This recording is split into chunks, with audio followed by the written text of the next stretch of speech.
Mér langar að bjóða ykkur öll velkomin og það alltaf mjög spennandi að fara í grundvallaratriði kristinnar trúar því að það sá boðskapur sem að ég allavega sjálfur og margir aðrir finnst gott að heyra aftur og aftur. Þetta svo stórkostlegir hlutir. Við skiptum með okkur deginum í dag þannig að ég fer í fall mannsins og Björn Ingi hann ætlar að fjalla þá lausn sem Guð kom með. Þannig að ég fjalla það neikvæða og hann það jákvæða.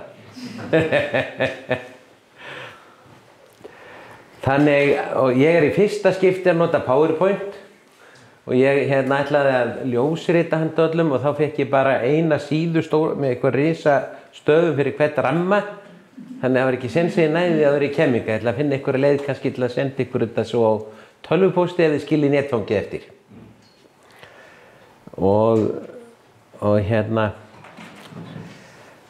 En það eru margar spurningar sem vakna. Af hverju svona margt illt í heiminum fyrst hann skapaður af góðum Guði? Af hverju sjúkdómar og þjáningar í veröldinni sem Guð skapaði? Af hverju lenda sumir í alls kyns ógæfu sem aðrir virðast ekki lenda í og hefur ekkert með að gera hverju betri eða verri? Af hverju deyjuðum fyrst verður sköpuð eilífum Guði og eru til útgönguleiðir? En sem ég sagði áðan, ég ætla bara að vera í því neikvæða. Björn Ingi talar útgönguleiðirnar og eftir. Efnistökin þannig að ég mun víkja svörum Biblíuna við þessum spurningum. En eðli málsins samkvæmt þá þarf að stikla á stóru því að tíminn stuttur. Og það líka með þægilegt fyrir mig að því að ég veit að þó ég geti svarað þessum spurningum upp á ákveðnu marki, þá get ég ekki svara spurningunum sem vakna þegar ég kem með svörin. Og þá þykist ég bara ekki hafa tíma til þess. Og þá tökum við næsta ramma. Ég að læra PowerPoint sko. Það fyrsti af Mósebók, annar kafli, hann fjallar fall mannsins. Fyrsti kaflinn endar á því að Guð sér það sem hann hafði gert og það var harla gott. Ekki bara gott, heldur harla gott, mjög gott. En hvað fór úrskeiðis? Hvað gerðist? Og við skulum fara núna í fyrstu Mósebók, annan kafla. Guð mótaði manninn af jörðinni og þannig var maðurinn en blés síðan lífsanda í hann. Hebreabréfið kennir það og Biblían á fleiri en einum stað að þessi veröld sem við getum þreifað á, fundið lykt af, skynjum eyrum, augum og svo framvegis, með því að þreifa á henni, að hún búin til úr miklu stærri veröld sem við sjáum ekki með þessum skynfærum. Ég man þegar ég var krakki þá var verið að kenna svokallaða mengjafræði í skóla, allt átti að vera í mengjum. Krökkunum hundlítist það, mörgum, en sem sagt að þessi veröld sem við getum þreifað á, efnisheimurinn, eins og ég mun kalla hann bara eins og mengi, miklu stærra mengi sem öll veröldin sem Guð skapaði. Þetta ekki þannig að þetta sé bara eitthvað sittkvort í þeirri merkingu að hinn heimurinn sé eitthvað að handan. Það bara ein veröld og efnisheimurinn bara ákveðið mengi inn í stóru veröldinni. Nema þegar Guð skapaði manninn, þá skapaði hann með líkama af efnisheiminum en gerði hann andlegri veru sem var tengt hinni veröldinni. Sem var tengt hinni ósýnilegu veröld, miklu stærri. Og við finnum það alveg. Og jafnvel þó að menn hafi hinnar ýmsu skoðanir á hlutunum og hvort sem við trúa Guð ekki, það finna allir. Það eitthvað meira til af því við höfum anda, lífsanda sem Guð blés í okkur. Við skynjum það alveg. Ég man alltaf eftir mömmu minni, hún trúði aldrei á neitt svona. En hún skynjaði alltaf hvað myndi gerast eða hvernig hlutirnir væru og fór alltaf eftir því að það virkaði. Samt sagðist hún ekki trú á það. Þetta er skemmtilegt sko. En hún var alltaf eftir því og það var alltaf rétt hjá henni. Svo segir í næsta versi að Drottinn plantaði aldingarð og setti mannin þar sem hann hafði mótað og lét alls konar tré vaxa sem voru góð á að líta og góð að eta af, ásamt lífsins-tré og skilningstré góðs og ills. Það eitt sem við þurfum að hafa í huga þegar við lesum þennan kafla, að það ekki glöggt hvenær verið að tala í þessum kafla í dæmisögum og hvenær í sögulegum staðreyndum. Þessi kafli sem sagt ljóð. Og hann í ljóðaformi. Það sést ekki þegar við flettum Biblíunni, það alveg eins uppsett. En í hebresku frumtextunum þá þetta ljóð. Og þegar við erum með ljóð, þá eru ljóð oft full af myndlíkingum. Tökum bara sem dæmi ljóðið Blessuð sólin elskar allt með kossi vekur. Og við getum tekið þetta ljóð og sagt hérna, sólin nú bara svona gasnöttur, hún getur ekki elskað hún hefur engar varir og getur ekki kysst, en það missum við á pointinu. Þannig að það sem við gerum með þetta ljóð við tökum það bara eins og það kemur fyrir, spekulum ekkert í því að hve miklu leyti þetta eru myndlíkingar í ljóðaformi og að hve miklu leyti þetta eru sögulega staðreyndir, en skoðum boðskapinn. Því að þetta boðskapur það hvað gerðist þegar ekki bara maðurinn féll, heldur öll hinn efnislega sköpun. Öll sköpunin sem þreifað verður á.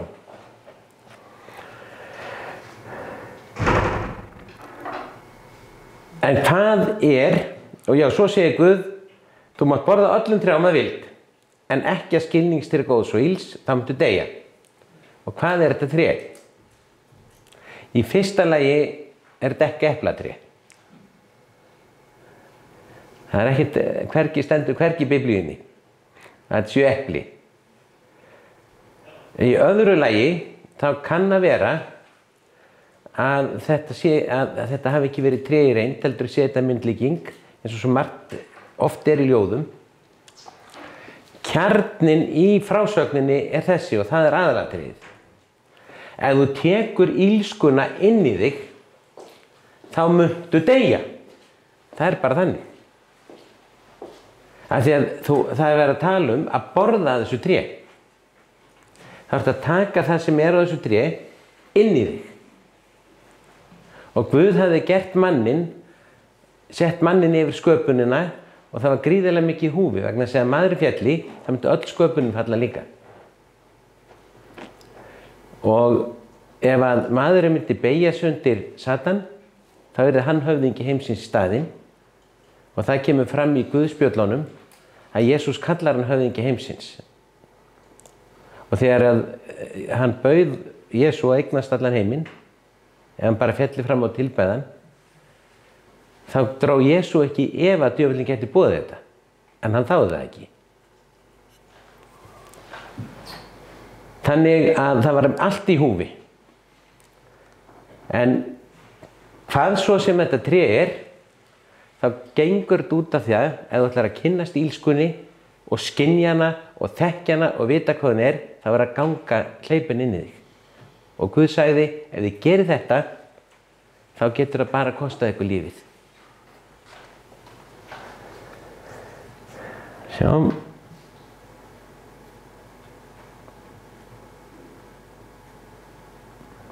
Svo höldum við áfram. Guð setti heiminum lögmál, en í hvaða tilgangi? Mjög margir trúa því að Guð hafi sett lögmálin í heiminn í þeim eina tilgangi að hrekkja okkur. Setja einhverja reglur sem við þurfum að fara eftir og hundleiðist að þurfa að gera. Guð setti lögmál inn í þessa veröld í einu tilgangi. Guð lífið. Og lífið það eina örugga í veröldinni, segir Biblían. Dauðinn verður einhvern tímann afmáður, en lífið heldur áfram að vera til. Lífið það eina örugga, ekki dauðinn. Og lögmál Guðs eru gefin fyrir lífið, til að viðhalda lífinu. Tökum bara dæmi, sem ég tek oft þegar ég fjallum þetta. Þyngdarlögmálið. Já, það var ekki, það myndi við byrja að svífa hérna upp. Allt andrúmsloft á jörðinni myndi fara út í geiminn og við getum ekki andað. og jörðu myndi þjóta burt frá sólinni þangað til að hún yrði bara ísnöllur. En Guð gaf þyngdarlögmálið fyrir lífið, til að viðhalda lífi. En ef við vanvirðum það og hoppum fram að Hallgrímskirkjuturni og lítilsvirðum það, þá getur það kosta okkur lífið. Lögmál Guðs eru gefin til lífs, en ef við brjótum þau, þá getur haft afleiðingar fyrir okkur, ekki því að Guð sé að hefna sín á okkur. Heldur það hefur afleiðingar að vanvirða þau lögmál sem Guð sett. Það er eitt lögmál sem ég var duglegur að vanvirða þegar ég var ungur og ég til mig reyndar ennþá ungan. En það var tregðulögmálið. Ég gerði þetta alltaf mikið að því þegar ungum maður að keyra alltaf hratt og lendi utan í öðrum bílum. Af því ég virti ekki lögmál Guðs. Og hvað þá hraðatakmarkanirnar sem að stóðu á skiltunum. Mér lá alltaf á, þó mér lægi ekkert á. Og við getum haft margar ástæður fyrir að vanvirða lögmál Guðs, en það getur haft afleiðingar. Það eru líka, ég ætla að fara til andleg lögmál. Lögmál sem tilheyrir ósýnilega heimi. Og við tilheyrum líka þegar Guð blés lífsanda í okkur. Og ef við vanvirðum þau, þá hefur það líka afleiðingar. Og þess vegna sagði Guð, ef þið hleypið þið illskunni inn í ykkur, þá hefur það þar afleiðingar að þið deyið. Ekki gera það, segir Guð. Margir lesa þennan texta að Guð sé að hefna sín á okkur fyrir að gera ekki það sem hann segir. Svo við bara hreinsum þá út í eitt skipti fyrir öll. Guð er ekki egóisti. Hann gaf son sinn og gerðist maður sjálfur, Jesú Kristi, þar sem hann hlýddi foreldrum sínum, þar sem hann hlýddi mannlegu skipulagi og hann beygði sig og auðmýkti sig að hann er engin egóisti. Hann kom ekki fram. Ég man eftir því að einu sinni var eigandi verslunarinnar, stórar verslunar, sem kom á afgreiðslukassa og stelpan sem var við kassan vissi ekki hver hann var og var eitthvað leiðinleg við hann og þá sagði hann, veistu ekki hver ég er? Þegar að mennirnir höfnuðu Jesú, aðdyrtan, þá sagði hann aldrei, veistu ekki hver ég er? Af því að það er ekki til í egóismi Guði. Hann var að vara okkur við því að brjóta lögmál sín að því við myndum annars deyja. Og þá förum við í Hebreabréfið 11. kafla og versin eru svona: trúin er fullviss um það sem við vona, sannfæring um þá hluti sem ekki rauða sjá. Þannig talaðu hluti sem ekki er hægt að sjá. Okkar skilningarvit nema þau ekki. En við getum séð sem andlega veru getum við skynjað og trúað. Og svo segir 3. vers, fyrir trú skiljum við að Guð skapaði heimana með orðu sínu og að sýnilega var til af hinu ósýnilega. Þannig að fyrst var til ósýnileg veröld og úr henni skapaði Guð þessa sýnilegu.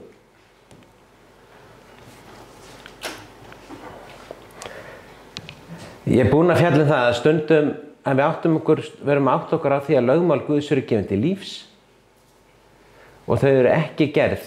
Við snúum þessu stundum á hvolf og teljum að lögmál Guðs eru gefin til að ergja okkur með þeim.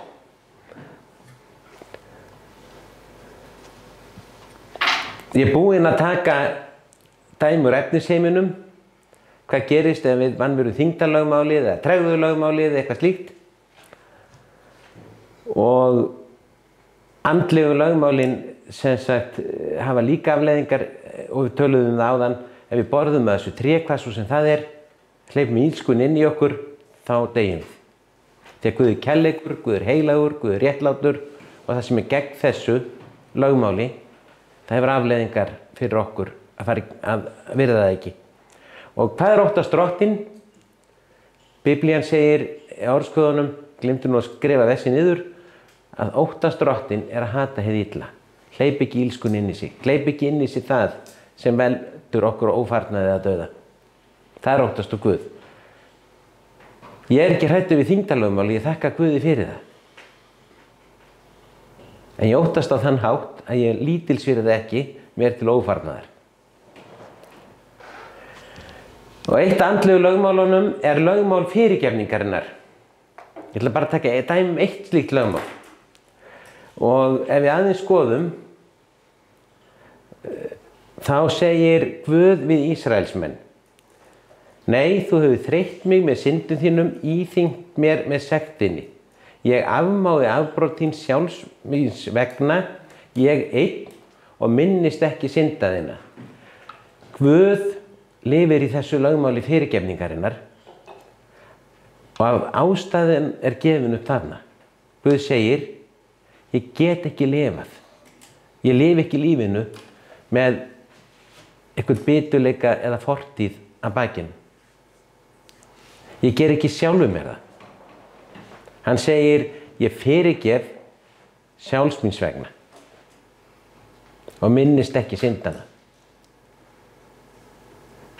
Ég hef stundum sagt að þegar við erum með biturleika og sársauka sem við viljum höldum fast í, þá sé það stundum eins og, ég veit það ekki kannski smekklegt að segja, þá það eins og að vera með líki í skottinu svo byrjar að rotna og gefa nálykt. Og það ekki gott. Og eitt af lögmálum Guðs að láta ekki fortíðina halda aftur af framtíðinni. Ég hef líka eitt aðra líkingu. Ef að það hægt að veiða apa, skils mér með því að hola tréð innan og hafa gatið svo þröngt að rétt kemur hendin inn. Þar fyrir innan í hneta og apinn grípur í hana. Þá kemst hann ekki út aftur og veiddur. En þó að frelsi hans eða líf sé í húfi, þá sleppir hann ekki hnetunni. Og eitt af lögmálum Guðs lifum lífinu lifandi. Og ég skrifa hérna þetta lögmál, ég ætla ekki að miklum tími að það ekki meginefnið að taka einstök andleg lögmál fyrir, það gerum við seinna. En ef að Guð vill ekki lifa svona og bera svona byrðar, af hverju ættum við þá að gera það? Og ef við fyrirgefum þá verðum við frjáls, fortíðin snýst upp í hamingju í framtíðinni og við erum ekki háð einhverjum geranda lengur. Við erum búin að slíta tengsli hann og atburðin. Á meðan við fyrirgefum ekki, þá svo sem gerði á hlut okkar ennþá í líf okkar.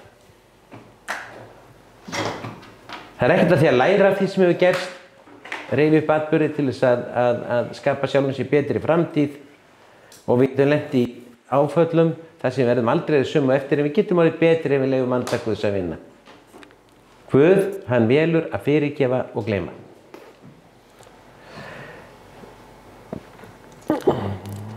Tökum aðeins nánar syndafallið. Já, synd skilgreind á mismunandi hátt í Biblíunni, það syndahugtak sem að Jesús notar og tengist Nýja testamentinu aðskilnaður frá lífinu. Jesús sagði: Ég vegurinn, sannleikurinn og lífið. Og hann segir: Nú hér eftir syndin að trúa ekki á mig.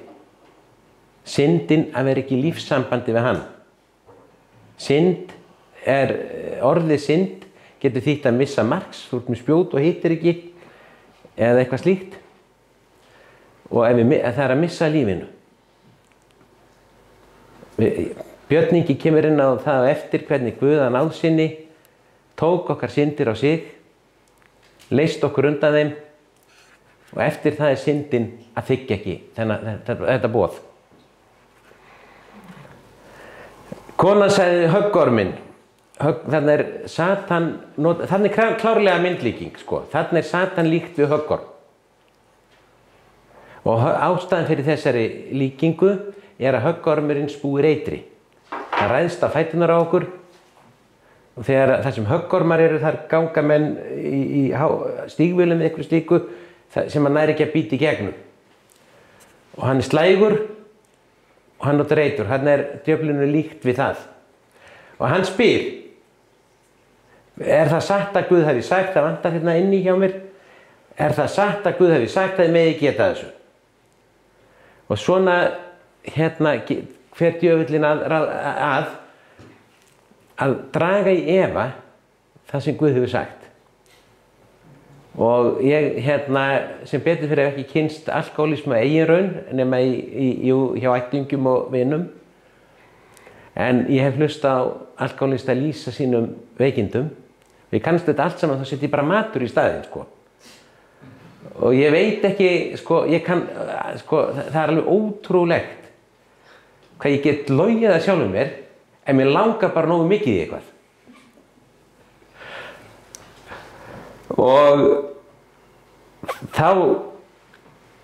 Og kona svaraði, við megum borða ávöxtum trjánýaldingar en ekki að trénu í miðjunni af því að þá munum við deyja. Það var skilningstrygg góðs og ills. Og höggormurinn sagði, kona, sanni til, þið munuð ekki deyja. Og það er þannig að djöfullinn hann hefur þá aðferð sem er mjög tíðkuð í dag á samfélagsmiðlum og víðar, að segja lyginni bara nógu oft þangað til mann halda hún sér rétt. Ég held að það verið Þórarinn Eldjárn sem setti í ljós að lygi þó ljósildu sér. Það er að segja, ef mann endur síðan nógu oft, þá verður hún ekki sannleikur. Hann þargar svona, en Guð veit, segir hann, leið því etið af honum, ljúkastu bauð okkur að þið verið eins og Guð og skynji gott og illt. Og þetta er aðferð sem djöfullinn notar til að halda okkur frá Guð og boðorðum hans. Guð bara vill ekki leyfa ykkur að hafa gaman lífinu. Guð er bara með vesinn. Hann er bara egóisti og vill að þið hlýðið honum bara fyrir sitt eigið egó. Og konan byrjar að trúa þessu af því hana langaði að prófa. Þá sá konan að tréð þetta skil ég mjög vel. Það tréð var gott að eta, fagurt á að líta og gyrnir til fróðulit, sko. Þegar ég sé steikina fyrir framan mig, þá trúi ég hvað þetta sem er. Ég mig langar nógu mikið í hana. Og hún tók ávegst þessu át og gaf manni sínum og hann át. Og þá opnuðust augu þeirra og þau setja fíkjuviðarblöð til að skila nekt sinni og gerði sér mitt í skilu með því. Og það er þannig að þegar við höfum gert eitthvað á okkur, þá finnum við fyrir þessari nekt eða skömm eða einhverju tilfinningu. Einhverju gert eitthvað af sér, svo lappar kannski inn í laugaveginn og finnst allir vita eitthvað sig. Lítur svona í kringum þessi stundum af hverju. Það er þessi tilfinning sem er verið að tala um annað. Og þá reynum við eitthvað til að halda fronti. Eitthvað til þess ég nota brandara til þess og fyndni, þannig að allir vera öndliðar á þeim. Hvernig sé það gert? Þá viljum við hylja að það er ekki hægt. Ef skömmin er innra með okkur og það er ekki hægt að breyta, það er alveg saman hvað við gerum ytra, hún er þarna.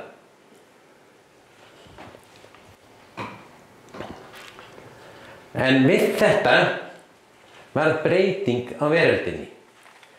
Akurlendi verður bölvað það þegar að koma þyrnar og þistlar innan uppskeruna. Við vitum að það eru sjúkdómar í plöntu sem ekki voru áður og hann segir þú þetta erfiða til þess fyrir lífinu og þú sveitnar við að afla þér fæðu og svo að lokum muntu hverfa aftur til jarðarinnar sem þú varst tekin af. Því að mold ertu komin og til moldar skaltu aftur hverfa, en það var bara eitt vandamál. Guð var búinn að gera mannin að lifandi sál með því að blása lífsanda í hana. Og Jesús kom ekki vegna líkam okkar, heldur vegna sálar okkar. Og hann segir að ein sál er meira virði en öll auðæfi veraldar. Og Jesús hefði komið og dáið fyrir eina sál ef engin annar hefði þurft á því að halda. Svo mikils virði ert þú og ég í augum Guðs.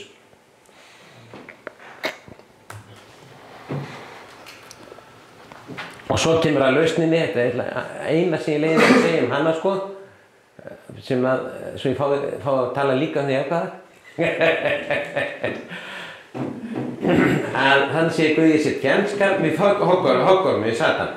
Ég set fjandskap milli þín og konunnar, milli þín sniðja og hennar niðja, hann skal merja höfuð þitt og þú skalt höggva hann í hælinn. Það er sem einn einstaklingur sem mun vera afkomandi konunnar sem mun verja höfuð höggormsins. Ég veit ekki hvort þið vitið af því að það er vísindalega sannað að allt mannkyn er komið einni konu. Það er ekkert að sanna með sama eitt að það sé komið einu manni, en þetta er kallað hvatberi sem er í frumum og erfist frá móður til barna. Og það er búið að skoða hvatberin í öllum mönnum og það er sannað að þeir eru frá einni konu komið. Og þeir eru svo skemmtilegir, sko, vísindamenn efast ekkert þetta, en þeir eru svo fyndnir. Það fannst þetta svo sniðugt þeir kalla þessa konu Evu upp úr Biblíunni. Og ef þú fer til einhverja vísindamanna þessu svið og spyr hvað er Eva gömul, þá koma þeir með stingar upp svona 50-100 ára gömul. En þeir skilja alveg spurninguna. En í flestum þýðingum þá notar ekki fleirtöluna orðið niðjar, heldur í eldri þýðingum tala sæðu og í ensku biblíu þýðingunum er yfirleitt notað eintölar þarna. En það kemur fram í lok verksins, þetta er einn einstaklingur sem einhvern tíma mun koma og brjóta vald höggormsins á bak aftur. En það segir að þú skalt höggva hann í hælinn. Og hvað gerist ef höggormurinn heggur í hælinn einhverjum? Þá fer eitrinn í blóðrásina og viðkomandi deyr.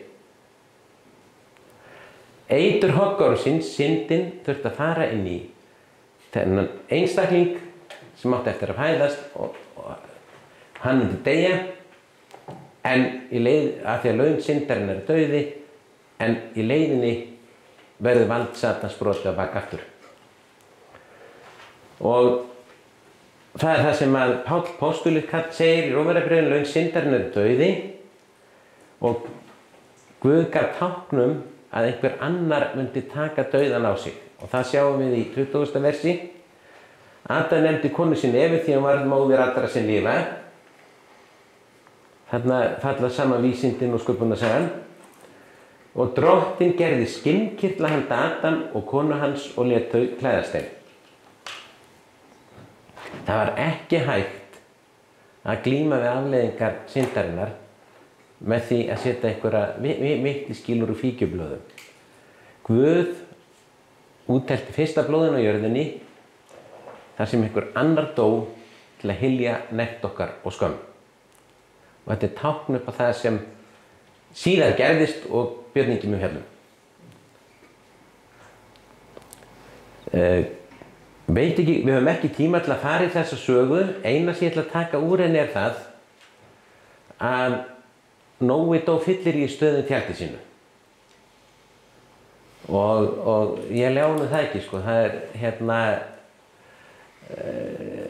það er heitt og hann hefur vín og ef menn drekka vín við þorsta þá þarf það ekki að vera mjög áfengt til þess að menn fara að allavega hann gerir þetta og einn sonur hans sagði hinum bræðrum frá skömm föður síns. Þetta, ég get ekki farið djúpt í söguna, þetta er svona ættarsamfélög sem voru á þessum tíma og að óvirðing Nóa var óvirðing við alla hans afkomendur, börn og barnabörn. Og þegar að Nói, en þegar þeir heyra þetta, Kam Sem og Jafet heyra þetta, þá ákveða þeir að horfa aldrei á skömm föður síns. Þeir ganga aftur á bakkinn í tjaldið og breiða yfir hann og hreinsa skömmin í burtu. Svo vaknar Nói og þá kemur bölvun yfir yfir Kam, en Nói takmarkaði bölvunina við bara einn sonans til þess að það ekki allir. Og svo kom sérstök blessun sem hann setti yfir Sem. En Jesús er afkomandi Sem. Og hlutverk Jesú er að breiða yfir skömm okkar. Hann dó nakinn á krossi, hvað svo sem líður helgimyndum sem við sjáum í kirkju. Hann tók á sig okkar skömm, svo við þyrftum ekki að bera hana. Og Guð er ekki sá sem opinbera skömm okkar og syndir, hann er sá sem hylur, fyrirgefur, leysir og líknar. En hvar erum við að vera stödd núna? Við erum brotleg, en afleiðingarnar eru ekki að fullu komna fram. Og það er þannig að saga kornskurðartímann.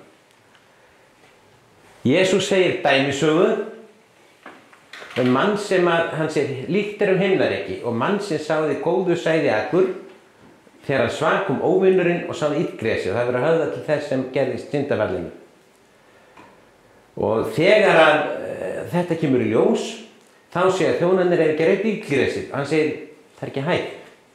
Því ef við gerum það þá tökum við hveitið, getum við tínt reitt hveitið með. Og ef við tökum það, þá fáum við bara ekkert í það. Það var engin uppskera. Og hann segir bíðum til kornskurðartímans.